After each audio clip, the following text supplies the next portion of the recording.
I'm about to teach you the 3 phrases that will make Spanish people think you've lived in Spain for years.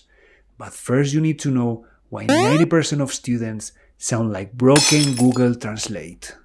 Hola, I'm the Spanish Knight, your Spanish coach. And in the next few minutes, you'll master 3 conversation phrases that instantly upgrade your Spanish from tourist to local. But there's a timing secret that makes all the difference, and I'll reveal it very soon. But first, let me tell you what happened to my student Emma last month.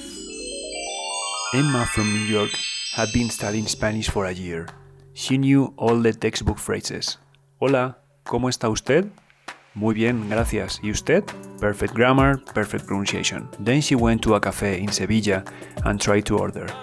The waitress looked at her like she was regarding from a 1950s etiquette manual. Emma sounded so formal and robotic that the waitress actually asked if she was okay. The problem wasn't her Spanish.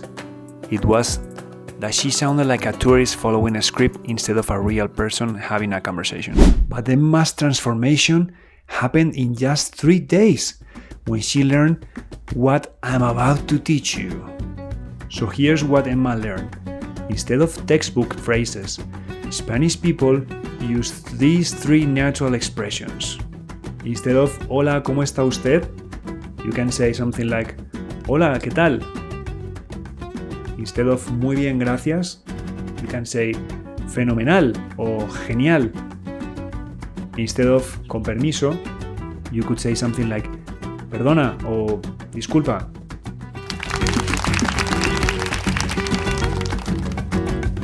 Hear the difference?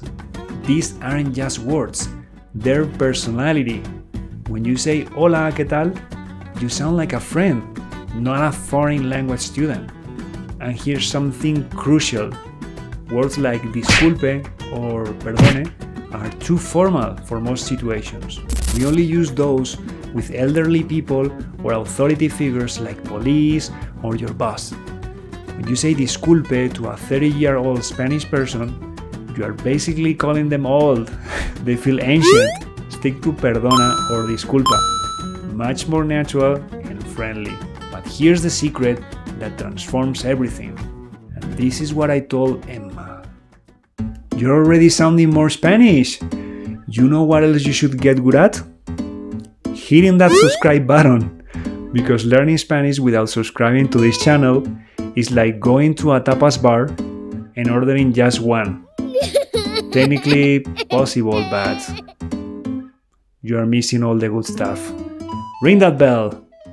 Now here's the timing secret that changes everything. It's not just what you say, it's when you pause. Hey, ¿qué tal? Fenomenal. ¿Y tú qué tal? Gracias, perdona. Sounds like a machine gun, isn't it? Hey, ¿qué tal? Fenomenal. ¿Y tú qué tal? ¿Sí? Spanish conversations have rhythm, like music. The pauses make you sound relaxed and natural, not nervous and rehearsed. Emma practiced this rhythm for one afternoon, and the next day, the same waitress at the cafe said, "Tu español es muy bueno. Your Spanish is really good." But there's one phrase that kills all this progress instantly. Perfect! Now you sound natural in Spanish, but it all falls apart when someone asks, ¿Cómo estás? And you answer, Estoy bien. Spanish people never say that. It's grammatically correct, but culturally wrong. In this video, I'll show you what Spanish people actually say and why estoy bien makes you sound like a robot. I'm the Spanish Knight, and I'll see you in the next video where we fix that estoy bien problem. Hasta luego!